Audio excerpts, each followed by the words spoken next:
रसूल की मार्फत लिखी गई हमारे खुदावंद यीशु मसीह की अंजील, उसका 21वां बाब और उसकी पहली आयत से लेकर उसकी 11वीं आयत के आखिर तक हम तलावत को सुनेंगे।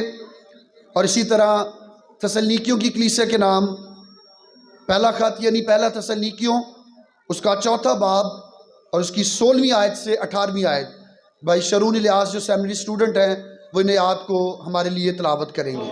खुदा के पाक कलाम में से हमारे लिए आज की पहली तलावत मत्ती रसूल की मार्फत लिखी गई हमारे खुदा यीशु मसीह की अंजील, उसका 21वां बाब और उसकी पहली आयत से लेकर 11वीं आयत के आखिर तक खुदा के पाक कलाम में से हवाला तलावत किया जाएगा। पाक कलाम में यूँ मरकूम है, और जब वो यरूशलेम के नज़दीक पहुँचे और जैतून के पहाड़ पर बैत फिगे के पास आए तो यस्सु ने 2 शागिर्दों को ये कहकर भेजा कि अपने सामने के गांव में जाओ। वहां पहुंचते ही एक गदही बंधी हुई और उसके साथ बच्चा पाओगी, उन्हें खोल कर मेरे पास ले आओ। और अगर कोई तुमसे कुछ कहे तो कहना कि खुदावन को इनकी ज़रूरत है, वो फिलफौर उन्हें बेच देगा। ये इसलिए हुआ कि जो नबी की मार्फत कहा गया था वो पूरा होके सिय्योन की बेटी से कहो कि देख तेरा बादशाह तेरे पास आता है, वो हलीम है और गधे पर सवार है, बल्कि लादू के बच्चे पर। बस शागिर्दों ने जाकर जैसा यस्सु ने उनको हुक्म दिया था वैसा ही किया और गधी और बच्चे को लाकर अपने कपड़े उन पर डाले और वो उन पर बैठ गया। और भीड़ में के अक्सर लोगों ने अपने कपड़े रास्ता में बिछाए और औरों ने दरख्तों से डालियां काट कर राह में फैलाईं। और भीड़ जो उसके आगे आगे जाती और पीछे पीछे चली आती थी पुकार पुकार कर कहती थी, इब्ने दाऊद को होशाना, मुबारक है वो जो खुदावन के नाम पर आता है, आलम बाला पर होशाना। और जब वो यरूशलेम में दाखिल हुआ तो सारे शहर में हलचल पड़ गई और लोग कहने लगे ये कौन है? भीड़ के लोगों ने कहा ये गलील के नासरत का नबी यस्सु है। खुदा के पाक कलाम में से हमारे लिए दूसरा हवाला जो तलावत किया जाएगा तस्नीकियों के नाम पुलुस रसूल का पहला खत, उसका चौथा बाब और उसकी 16वीं आयत से लेकर 18वीं आयत के आखिर तक खुदा के पाक कलाम में से हवाला तलावत किया जाएगा। लिखा है, क्योंकि खुदावन खुद आसमान से ललकार और मकर फरिश्ता की आवाज़ और खुदा के नरसिंगे के साथ उतर आएगा। और पहले तो वो जो मसीह में मुवे हैं जी उठेंगे और फिर हम जो जिंदा बाकी होंगे उनके साथ बादलों पर उठाए जाएंगे ताकि हवा में खुदावन का इस्तकबाल करें और इसी तरह हमेशा खुदावन के साथ रहेंगे। बस तुम इन बातों से एक दूसरे को तसल्ली दिया करो। खुदा के पाक कलाम का पढ़ा और सुना जाना हम सब के लिए बाइस से बरकत हो। आमीन। मेरे अजीजों, जब आज हम खुदावन के हजूर में मौजूद हैं और हमारा जमा होने का मकसद और मतलब ये है कि हम अपने बादशाह के लिए, अपने खुदावन के लिए यानी खुदावन यीशु मसीह के लिए जो बादशाहों का बादशाह है और खुदावंदों का खुदा है, उसके बारे में जान सके कि जब वो यरूशलेम में शाहाना तौर पर दाखिल हुआ तो किस तरह लोगों ने उसका इस्तकबाल किया। और आज हम ये सीखेंगे कि उसका ऐसा इस्तकबाल क्यों किया गया। जब हम खुदावंद के कलाम को पढ़ते हैं और तारीख़ पर गौर करते हैं तो ये अयाम जो यीशु मसीह जब यरूशलेम शहर में दाखिल हुए, ये अयाम ईद फसा की तैयारी के और उसके शुरू होने के अयाम थे। यरूशलेम शहर की आबादी उन दिनों में 3 से 4 लाख थी, लेकिन जब ईद का मौका होता तो ईद के दौरान ये आबादी 10 से 12 लाख हो जाया करती थी। यानी जितने लोग वहाँ पर रहते थे उससे डबल ज़्यादा लोग ईद मनाने के लिए यरूशलेम में, क्योंकि वहाँ पर हैकल थी, वो यरूशलेम के अंदर आ जाते थे और पूरे मुल्क से लोग यरूशलेम में ईद करने के लिए आते थे, क्योंकि वहाँ पर हैकल थी, वहाँ पर कुर्बानियाँ गुजरानी जाती थी। और कुछ तारीख दानों के मुताबिक ये तादाद 20 लाख तक भी पहुंच जाया करती थी। इतने ज़्यादा लोग यरूशलेम में मौजूद होते थे और उनके मौजूद होने, जमा होने का एक ही मकसद था कि वो ईद मनाएं। ईद मनाकर वो खुदावंद के हजूर में अपनी कुर्बानियाँ गुजराने। उसके लिए चूँकि ये फसा की ईद थी जिसके लिए यरूशलेम शहर भरा हुआ था, तो वो फसा को मनाने के लिए, बर्रा को कुर्बान करने के लिए उस जगह पर मौजूद थे। यसु मसीह की ज़िंदगी में ये वाक़या, यानी जब यसु मसीह शाहाना तौर पर यरूशलेम में दाखिल हुए हैं और लोग यसु मसीह को बादशाह बनाना चाहते हैं, ये वाक़या पहला वाक़या नहीं है। इससे पहले भी जब खुदावंद यसु मसीह ने 5,000 से ज़ायद लोगों को 5 रोटियां और 2 मछलियां उनके साथ शेयर किया, तो लोग उस वक्त भी ये चाहते थे कि वो ऐलान कर दें कि ये हमारा बादशाह है। और आज भी दुनिया में अगर कोई बादशाह अपने लोगों की बुनियादी ज़रूरत, जैसे खुराक की ज़रूरत है, जैसे खाने पीने की ज़रूरियात हैं, वो उन्हें पूरा करें, तो लोग समझते हैं कि ये एक अच्छा हुक्मरान या अच्छा बादशाह है। यसु मसीह के लिए ये लिखा कि जब उसने 5,000 लोगों को 5 रोटियों और 2 मछलियों से शेयर किया, तो लोग तब भी ये चाहते थे कि वो उससे अपना बादशाह बनाएं, लेकिन ऐसा मुमकिन ना हुआ, क्योंकि उसके लिए एक वक्त मुकर्रर था। और कलाम के मुताबिक इसकी 2 वजूहात हैं। पहली वजह ये कि ये एक मुकर्रा वक्त पर होना था, क्योंकि ज़िक्रिया नबी की किताब उसका 9वां बाब और उसकी 9वीं आयत में ये नबूवत पहले से मौजूद थी। और इसे देखें, हमने पहले भी इस सवाला को देखा है। ज़िक्रिया नबी की किताब उसका 9वां बाब और उसकी 9वीं आयत में लिखा है, ए बिनते सयून तू नहायत शादमान हो, ए दुख्तरे यरूशलेम खूब ललकार, क्योंकि देख तेरा बादशाह तेरे पास आता है, वो सादिक है और निजात उसके हाथ में है, वो हलीम है और गधे पर सवार है, बल्कि जवान गधे पर सवार है। कलाम में लिखा है, खुदावंद के बंदा ज़िक्रिया नबी ने पहले से नबूवत कर दी थी कि ऐसा होगा, तेरा बादशाह तेरे पास आएगा, वो जवान गधे पर सवार होकर आएगा। इसलिए यसु मसीह नबूवत के मुताबिक जब तक ये बात, जब तक ये माहौल नहीं बना, खुदावंद यसु मसीह ने बादशाह होने के लिए लोगों को, जब वो उसे चुनना चाहते थे, खुदावंद यसु मसीह ने ऐसा ना होने दिया, क्योंकि एक वक्त मुकर्रर था जिस पर इस नबूवत की तकमील होनी थी। दूसरी वजह, इसकी दूसरी वजह यह है कि क्यों यसु मसीह ने खजूरी अतवार जिसको मना रहे हैं, उस अतवार के रोज़ में क्यों यसु मसीह ने उस दिन सब कामों को करने से मना नहीं किया, बल्कि यसु मसीह तो अपने शागिर्दों को भेजते हैं कि जाओ सामने के गांव में जाओ, वहाँ पर एक गधी है, उसका बच्चा है, उस बच्चे को मेरे पास ले आओ। यसु मसीह क्यों ऐसा कर रहे थे? ताकि इलाही मंसूबा, खुदा का जो टाइम फ्रेम है, टाइम टेबल है, वो पूरा हो। मेरे अजीज़ों, याद रखें, इसी तरह हमारी ज़िंदगी में बरक़ात भी हैं, इसी तरह हमारी ज़िंदगी में बरक़ात के आने का वक्त भी है। जब तक इलाही टाइम टेबल, खुदा का बनाया हुआ फ्रेम, जब तक हम उसमें फिट नहीं होते, तब तक वो बरकत जो खुदावंद हमें देना चाहता है वो हमें मिल नहीं सकती।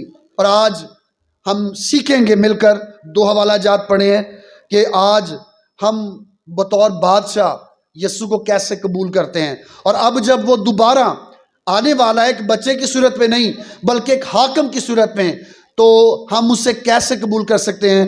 आज हम 4 बातों पर गौर करते हुए सीखेंगे कि कैसे बादशाह जो उस वक़्त लोगों के सामने आया, लोगों ने कैसे हदायत पर अमल किया, और आज हमारे लिए क्या हदायत हैं जिन पर अमल करके हम यीशु बादशाह के लिए, जो बहुत जल्द अब इस दुनिया में आने वाला है, और पालूस खुदावंद का बंदा ये कहता है कि ये एक दम में होगा, पिछला नरसिंगा फूंकते होगा। पहले तो वो जो मसीह में हुए वो जी उठेंगे और उसके बाद हम जो जिंदा बाकी हैं हवा में बादलों पर उठाए जाएंगे ताकि क्या करें, उसका इस्तकबाल करें। सब बोले क्या करें, उसका। यहां पर भी इस्तकबाल करने वाले मौजूद हैं, उनकी तैयारी कैसी है, सबसे पहले हम इस बात पर गौर करेंगे। पहली बात यह कि शागिर्दों ने बादशाह यस्सु की हदायत पर अमल किया। शागिर्दों ने क्या किया, बादशाह यस्सु की हदायत पर, सब बोले क्या किया, अमल किया। और यस्सु मसीह ने क्या हदायत दी, मत्ती की इंजील उसका 21वां बाब और उसकी पहली आयत से तीसरी आयत में वो हदायत हमें मिलती हैं। लिखा कि जब वो यरूशलेम के नज़दीक पहुंचे और जैतून के पहाड़ पर बैत फिगे के पास आए तो यस्सु ने 2 शागिर्दों को भेजा। कितने शागिर्दों को, हदायत 2 शागिर्दों को की गई। और वहां पर कोई ये नहीं कह रहा कि जी मुझे क्यों नहीं भेजा गया, ऐ खुदावन तूने शहाना तौर पर दाखिल होना है, ये काम मैं करूंगा। कलाम में लिखा है कि उसने कितने शागिर्दों को भेजा, कहा कि सामने के गांव में जाओ, वहां पर एक गधी बंधी हुई और उसके साथ एक बच्चा पाओगे, उन्हें खोल कर क्या करो, मेरे पास क्या करो, उन्हें खोल कर मेरे पास। ये हदायत है जो यीशु मसीह ने दी। और कलाम में कहीं नहीं लिखा कि उन्होंने कहा क्या है खुदावन हम तो उस शख्स को जानते नहीं, ए ना होए कि असी जानवर खोलिए तो मालक जिहड़ा सानू पूछण लग पे कि तुसी इंज क्यों कर दे हो। यीशु मसीह ने पहले ही कहा कि अगर कोई पूछे तो उसे जवाब देना कि खुदावन को, मालक को इनकी ज़रूरत है। मालक को क्या है, इनकी। शागिर्दों ने हदायत पर अमल किया और जैसा यीशु ने कहा था वो सामने के गांव में चले गए और जाकर उन्होंने जैसा यीशु ने उनसे कहा था गधी और उसके बच्चे को ले आए और यीशु मसीह को उस जवान गधे पर जिस पर कभी कोई सवार नहीं हुआ, उन्होंने यीशु मसीह को उस पर बिठा दिया। और ऐसा क्यों हुआ, कलाम में लिखा है ये इसलिए था ताकि जो कुछ नबी की मार्फत कहा गया है वो पूरा हो। नबी ने जो कुछ कहा है वो क्या हो, यीशु मसीह की पैदाइश, यीशु मसीह का इस दुनिया में आना, उसका सलीब पर जान देना, यीशु मसीह का शहाना तौर पर यरूशलेम में दाखिल होना, लोगों का उसको बादशाह मानना, ये सब कुछ नबूवतों की तकमील है। और ये सब कुछ इसलिए हुआ क्योंकि शागिर्दों ने वो हदायत जो यीशु मसीह ने उन्हें की थी, उन्होंने उस हदायत पर अमल किया। और मेरे अजीजों, आज भी अगर हम कलाम की रोशनी में चलें, रूल कुदस की रहनुमाई जो खुदावंद में देता है, अगर हम उस पर अमल करें तो हम भी बाबरकत होंगे। आज भी तारीख में शागिर्दों की फर्माबरदारी, उनकी खुदावंद यीशु मसीह की बात मानने का जिक्र मिलता है कि उन्होंने कोई हीला बहाना नहीं किया बल्कि जो कुछ उनसे कहा गया उन्होंने उस पर अमल किया। खुदावंद का बंदा पौलुस रसूल रोमियो की कलीसिया के नाम लिखे गए खत में रोमियो 12वां बाब और उसकी दूसरी आयत में ये कहता है, इस जहान के हम शक्ल ना बनो बल्कि अकल नहीं हो जाने से अपनी सूरत बदलते जाओ ताकि खुदा की नेक और पसंदीदा और कामिल मर्जी तजर्बा से मालूम करते रहो। कैसे मालूम करते रहो? अगर शागिर्द ना जाते, अगर दूसरी तरफ हम सोचें वो इस बात का तजर्बा ना करते, वो कहते नहीं यीशु हम नहीं जाएंगे। इंसान थे, कुछ भी बहाना बना सकते थे, लेकिन उन्होंने तजर्बा किया कि हम जाकर पूछते हैं, अगर कोई कहेगा तो हम कहेंगे कि मालिक को इसकी ज़रूरत है। मेरा ख्याल है कि जिस मालिक ने उन्हें भेजा है, कलाम तो बयान नहीं करता, लेकिन अगर वो शख्स अपना गधी का बच्चा, वो गधा जो जवान गधा वो ना देता तो खुदावंद कोई और इंतज़ाम भी कर सकता था। लेकिन शागिर्दों ने जब तजर्बा किया, जब शागिर्द उस जगह पर पहुंचे तो उन्होंने खुदावंद का जलाल देखा कि जिस काम को करने के लिए खुदावंद कहता है, जब हम उस काम को करते हैं, उसकी मखसूस हदायत पर अमल करते हैं तो हमें इसके वसीला से बरकत मिलती है। इसमें जो इलाही भेद आइंदा आने वाले वक्त के लिए हमारे लिए कलाम में लिखा है। दूसरा हवाला जो हमारे सामने पढ़ा गया तसल्लीकियों की कलीसिया के नाम लिखे गए खत में उसका 14वां बाब, उसमें खुदावंद का बंदा पौलुस रसूल ये कहता है कि हमें यकीन है, हमें क्या है, आज हमें यकीन होना चाहिए कि यीशु मसीह जो उस वक़्त शागिर्दों को भेजता है, उनके लिए रास्ते खुल जाते हैं, उनके लिए इंतज़ाम हो जाते हैं। आज भी हमें यकीन होना चाहिए कि यसू जो दोबारा इस दुनिया में आने वाला है, हमें यकीन होना चाहिए कि अगर यसू मर गया है और जी उठा है तो वो मुझे और उन सब ईमानदारों को भी जो यसू पर ईमान रखते हुए इस दुनिया से रुखसत हुए हैं, वो उन्हें भी जिंदा करेगा। कलाम की रहनुमाई, कलाम की सच्चाई और रूह कुदस की रहनुमाई में जब हम अपनी ज़िंदगी को बसर करते हैं तो मेरे अजीज़ों, हमारी ज़िंदगी बाबरकत होती है। अगर यसू मर गया है, वो जी उठा है, तो याद रखें वो हमें भी जिंदा करने की ताकत रखता है। लेकिन उन्हें जो ईमान रखते हैं और यकीन करते हैं, जो यसू पर ईमान नहीं रखते, उसका यकीन नहीं करते, उनके लिए आज भी मौत एक डरावनी चीज़ है। दूसरी बात जिस पर हम गौर करेंगे कि खुदावन जो हदायत हमें देता है वो कलाम के मुताबिक होती है। वो किसके मुताबिक होती है? कभी भी, आज भी अगर खुदावन बात करता है अपने खादमों के वसीला, वो कलाम हमसे करता है, हमसे हम कलाम होता है। तो अगर कोई खादम कलाम से हटकर कोई तालीम दे रहा, कलाम से हटकर कोई बात कर रहा है, तो मेरे अजीज़ों उससे कबूल ना करें।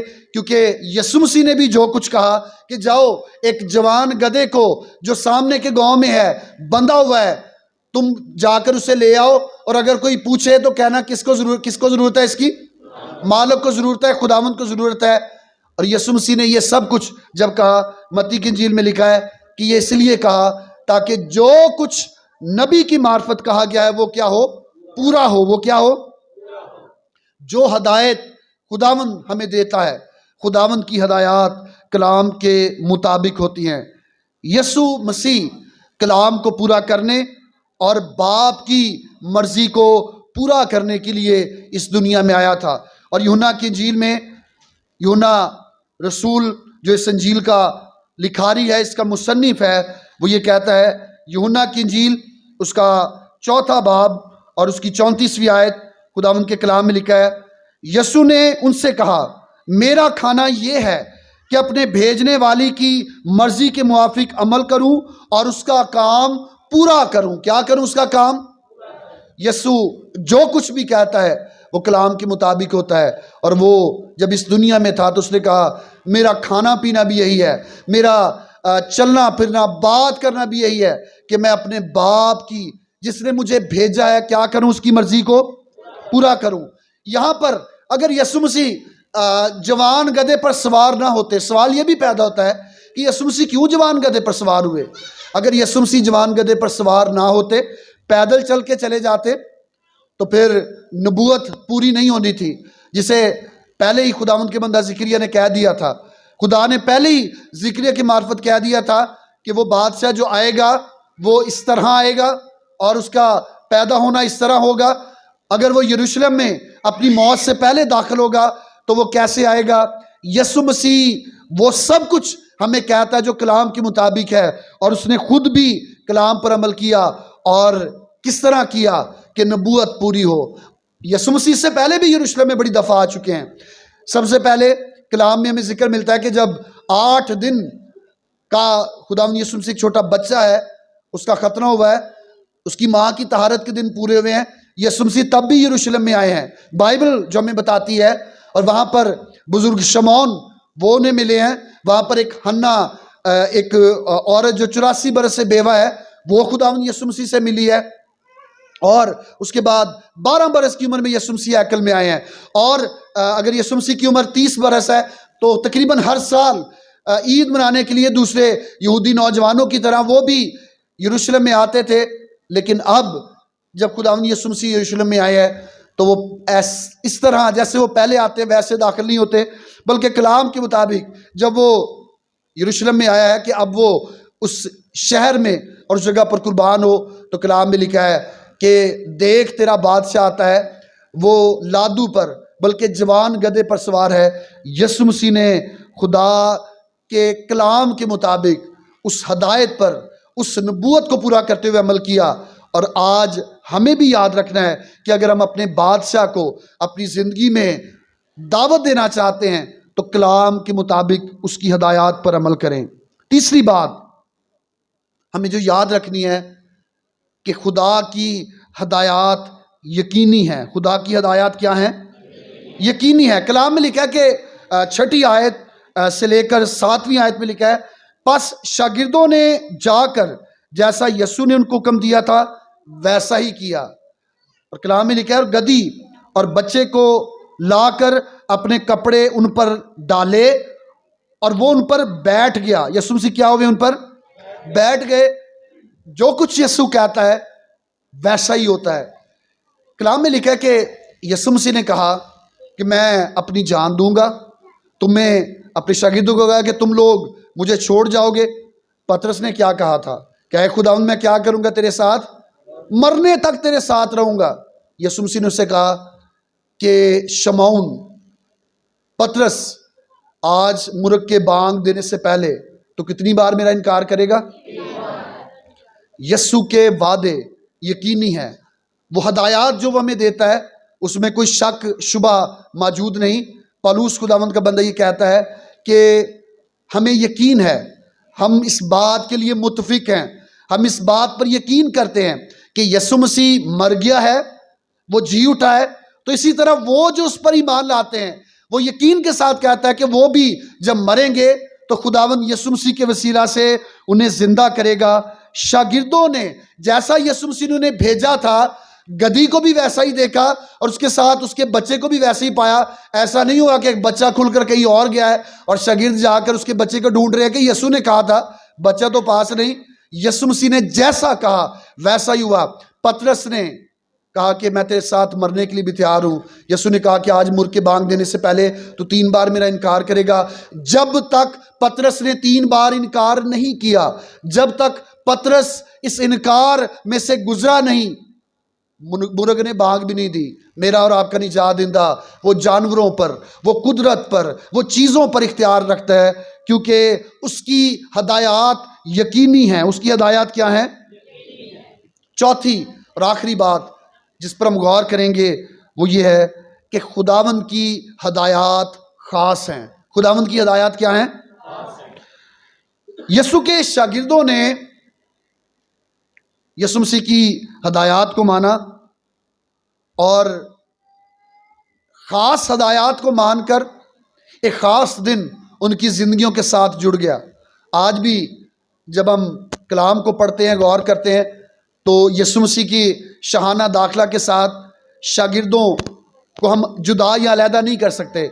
शागिर्द इस बात के साथ जुड़े हुए हैं और जब हम खुदावंद की हदायत पर, वो हदायत जो उसके कलाम में लिखी हैं, जब हम उन पर अमल करते हैं तो फिर हमारी ज़िंदगी में नताइज बड़े ख़ास होते हैं। हमारी ज़िंदगी में नताइज क्या होते हैं? ख़ास होते हैं। और वो ख़ास नताइज क्या होते हैं कि हमारी ज़िंदगी बरकतों से भर जाती है, हम बाबरकत ठहरते हैं। 4 बातें आज हमने इन पर गौर किया। पहली बात ये कि अगर हम बादशाह को अपनी ज़िंदगी में दावत देना चाहते हैं, अगर हम उसका इस्तकबाल करना चाहते हैं, तो शागिर्दों की तरह हम हदायत पर अमल करें। क्या करें? हदायत पर। दूसरी बात ये कि हदायत वो जो कलाम के मुताबिक है। जो किसके मुताबिक है?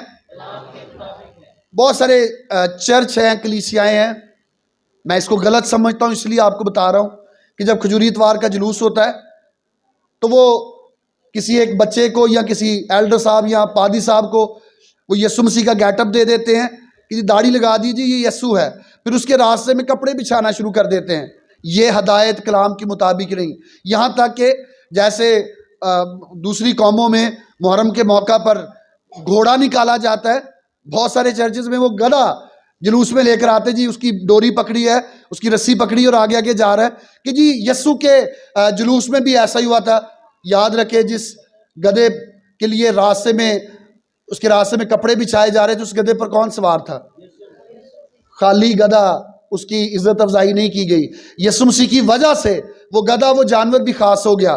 तो अगर कोई ऐसी हदायत आपको पाम संडे पर दी जाती है कि गधा निकाल लें या किसी को यीशु बना लें, फिर हम उसको यीशु बनाकर उसके रास्ते में ऐसा करें, तो ये हदायत कलाम के मुताबिक नहीं है, ये बादशाह के इस्तकबाल का तरीका नहीं है।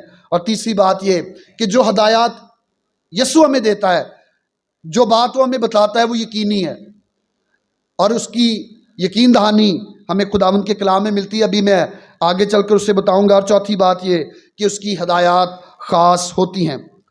यीशु मसीह गधे पर क्यों सवार हुए?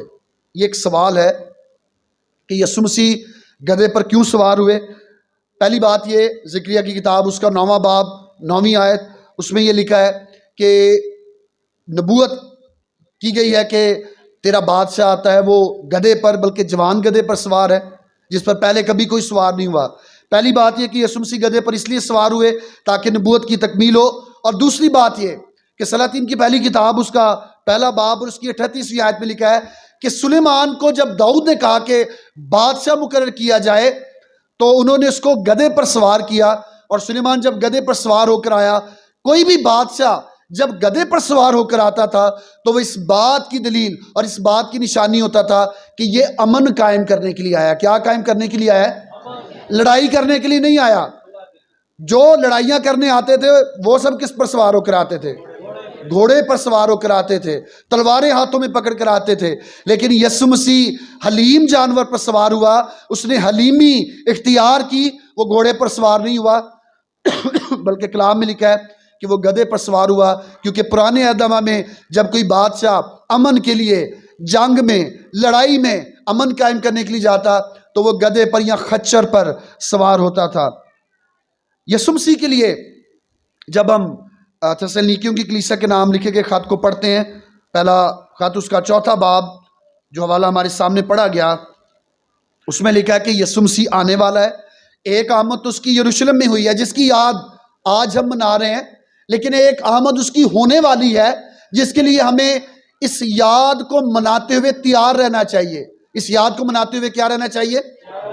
कि यीशु मसीह ने ऐसे ही एक दिन आ जाना है। और पौलुस खुदावंद का बंदा ये कहता है कि ऐ भाइयों, हम नहीं चाहते जो सोते हैं उनकी बाबत तुम ना वाकिफ रहो, ताकि औरों की माने जो ना उम्मीद है गम ना करो। क्योंकि जब हमें ये यकीन है कि यीशु मर गया और जी उठा, तो उसी तरह खुदा उनको भी जो सो गए हैं यीशु के वसीले से उसी के साथ ले आएगा। और अब जब यीशु दोबारा आने वाला है, पहले वो यरूशलेम में आया, उसकी याद आज हम मना रहे हैं, पहले भी मनाते रहे और जिंदा रहे तो आइंदा सालों में भी मनाते रहेंगे। लेकिन इस याद को मनाते हुए उसकी दूसरी आमद के लिए भी तैयार रहें। कलाम में लिखा है कि दूसरी आमद कैसे होगी। लिखा है 15वीं आयत में, चुनाचे हम तुमसे खुदावंद के कलाम के मुताबिक कहते हैं कि हम जो जिंदा हैं खुदावंद के आने तक बाकी रहेंगे, सोए हुओं से हरगिज आगे ना बढ़ेंगे। क्योंकि खुदावंद खुद आसमान से ललकार, किससे? आसमान से ललकार कहते हैं ऊंची आवाज में, जब जैसे नारा लगाया जाता है। एल्डर साहब आज खजूरी इतवार के जुलूस में नारे लगा रहे थे, ये ललकार है। और जब एक आदमी कहता है यीशु मसीह की, पीछे सब कहते हैं जय। इसी तरह आवाज आएगी, ललकार आएगी कि यीशु आ गया है। पहली बात यह कि ललकार होगी, मुकर्रर फरिश्ता की आवाज होगी, और खुदावन के आने से पहले, हमारे निजात दिंदा खुदावन यीशु मसीह के आने से पहले नरसिंगे की आवाज भी आएगी। किसकी आवाज आएगी?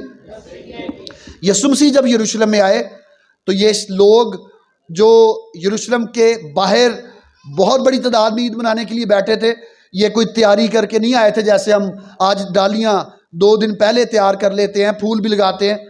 इनको सिर्फ आवाज आई थी, और आवाज क्या आई थी कि देख तेरा बादशाह आता है। जितने भी यहूदी थे जो खैमों को, इससे पहले इन्होंने ईद ख़याम मनाई थी, खैमों की ईद मनाई थी। और खैमे क्या है, उन पर इन्होंने दरख्तों की टहनियाँ रखकर उनको छपरे बनाकर बैठे होते थे, ईद मना रहे थे।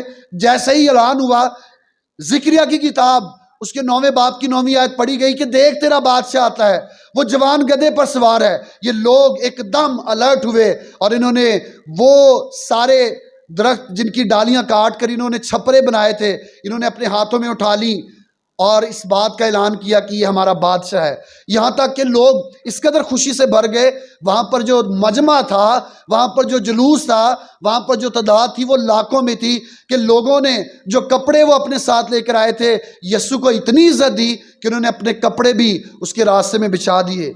ये तो उस वक़्त की तैयारी थी। लेकिन कलाम ये कहता है कि अब जब यीशु दोबारा आने वाला है तो ये बड़ी अजीब सी तैयारी होगी। और आप थोड़ी देर के लिए इस पर गौर करें, अपनी ज़हन में इस बात का इमेजिन करें, ख्याल लाएं कि कैसी तैयारी हो रही। क्योंकि ऊपर से आवाज़ आएगी, ललकार आएगी, नरसिंगा फूंका जाएगा। हमारे आसपास के कब्रिस्तान, शायद जिस जगह पर हम बैठे हैं, शायद इसके नीचे भी कोई दफन है, वो सब जो दफन है उनकी हड्डियां तक गल चुकी हैं, वो सब यीशु की आवाज़ सुनकर कब्रों से बाहर आ जाएंगे। ये यीशु की तैयारी है। और मेरे अजीजों, मुझे और आपको इस बात के लिए तैयार रहना है, क्योंकि पहले तो वो जो मसीह में मर गए, पहले जो क्या हुए मसीह में, सारे मुर्दे नहीं उठेंगे। वो जिन्होंने मसीह पर ईमान रखा, वो हमेशा उसके लिए अपने दिल को खुला रखते थे, वो उसकी रफाकत में रहते थे, उन सब को जिंदा किया जाएगा। और अगर कहीं हम में से कोई जिंदा हुआ, पहले वो देखेगा कि कब्रें खुल गई हैं और सब लोग जिस्मों समेत उनके जिस्म दोबारा से तरतीब दे दिए गए हैं, वो यीशु के इस्तकबाल के लिए खड़े हो जाएंगे। और उसके बाद कलाम में लिखा है कि फिर हम जो जिंदा बाकी होंगे उनके साथ बादलों पर क्या होंगे, उठाए जाएंगे, ताकि खुदावंद का क्या करें, बादशाह के हिदायत के लिए। अब जब वो दोबारा आने वाला है तो उसके लिए हिदायत ये है, उसके इस्तकबाल के लिए, कि अपनी ज़िंदगी में ईमान में मजबूत रहें। ईमान में क्या रहें? अब वो गधे पर सवार होकर नहीं, बल्कि मुकाशवा की किताब और उसका 19वां बाब और उसकी 11वीं आयत बयान करती है। मेरे साथ देखिएगा, मुकाशवा की किताब उसका 19वां बाब और 11वीं आयत में लिखा है कि वो कैसे आएगा, गधे पर सवार होकर नहीं, बल्कि लिखा है, फिर मैंने आसमान को खुला हुआ देखा और क्या देखता हूं कि एक सफ़ेद घोड़ा है और उस पर एक सवार है जो सच्चा और बरहक कहलाता है, और वो रास्ती के साथ इंसाफ और लड़ाई करता है, और उसकी आंखें आग के शोले हैं, और उसके सर पर बहुत से ताज हैं, और उसका एक नाम लिखा हुआ है जिसके उसके सिवा और कोई नहीं जानता। कलाम में लिखा कि अब जब वो दोबारा आने वाला है तो वो किस पर सवार होकर आ रहा है? सफ़ेद घोड़े पर। किस पर? सफ़ेद रंग पाकीज़गी की अलामत है। आप अंदाज़ा करें कि जिसका घोड़ा सफ़ेद है वो कितना पाक होगा। अब जब वो आने वाला है तो हमने अपने कपड़े उसके राह में नहीं बिछाने, अपनी जिंदगियां आज हमने इस तरह गुजारनी है कि जब वो आए तो हम उसके इस्तकबाल के लिए सामने मौजूद हों। और ये इस्तकबाल कब होगा? कब हम कब्रों में से जिंदा होकर उसके इस्तकबाल के लिए जाएंगे? जब वो हदायत जो उसके कलाम में लिखी हैं उस पर अमल करें, और वो बातें जो खुदा रूहुल कुद्दस आज हमें बताता है, कलाम को सुनकर दुआ करके हम उन हदायत को अपनी ज़िंदगी में याद रखें। ज़बूर 45 हम इसे शादी ब्याह या निकाह के मौके पर गाते हैं, सुनना है बेटी तू है सोच रहा है। ज़बूर 45 अगर आप इसको घर पर जाकर पढ़ें तो ये दुल्हन के लिए, उस दुल्हा के बारे में लिखा गया है, वो दुल्हन जो दुल्हा के इस्तकबाल के लिए है, कि सब उसकी कंबारी सहेलियाँ, यानी वो कलीसिया जो दुल्हा बर्रा के इस्तकबाल के लिए है, वो उसके पीछे पीछे है। और मेरे जीजों, आज मुझे और आपको खजूरी इतवार के मौका पर इस जुलूस में शामिल होकर याद रखना है कि यसू जल्द आने वाला है और हर एक के काम के मुवाफिक देने के लिए अजर उसके पास है। जब ये सारा जुलूस जो यरूशलेम में था ख़त्म हुआ तो यसू मसीह हैकल की जानिब बढ़ा, और कलाम में लिखा है कि जब वो वहाँ पर गया तो उसने देखा कि हैकल के अंदर लोग बैठकर काम काज कारोबार कर रहे हैं। आज हैकल, आज वो जगह जहाँ पर खुदावंद रहता है, वो हमारा बदन है। और आज अगर यसू बादशाह के इस जुलूस में शामिल होकर हमारी ज़िंदगी पाक नहीं हुई, हमने हदायत तो सुन ली, हम उस पर अमल नहीं करते, तो मेरे अजीज़ों याद रखें, यसू कोड़ा भी अपने हाथ में लेकर उसे साफ कर सकता है, लेकिन कभी भी जब हदायत दी जाती हैं तो उनको नज़रअंदाज ना करें। बादशाह के इस्तकबाल के लिए शागिर्दों ने हदायत पर अमल किया, कलाम के मुताबिक हदायत दी गई। आज मैं आपसे कहना चाहूँगा कि यसू जब दोबारा इस दुनिया में आने वाला है, वो बादलों पर आने वाला है, तो ज़रूर उसके इस्तकबाल के लिए अपनी ज़िंदगी को तैयार करें ताकि हम उसके खून खरीदे लोगों में शामिल हों। खुदा उनका कलाम हम सबों के लिए बाबरकत ठहरे। आमीन।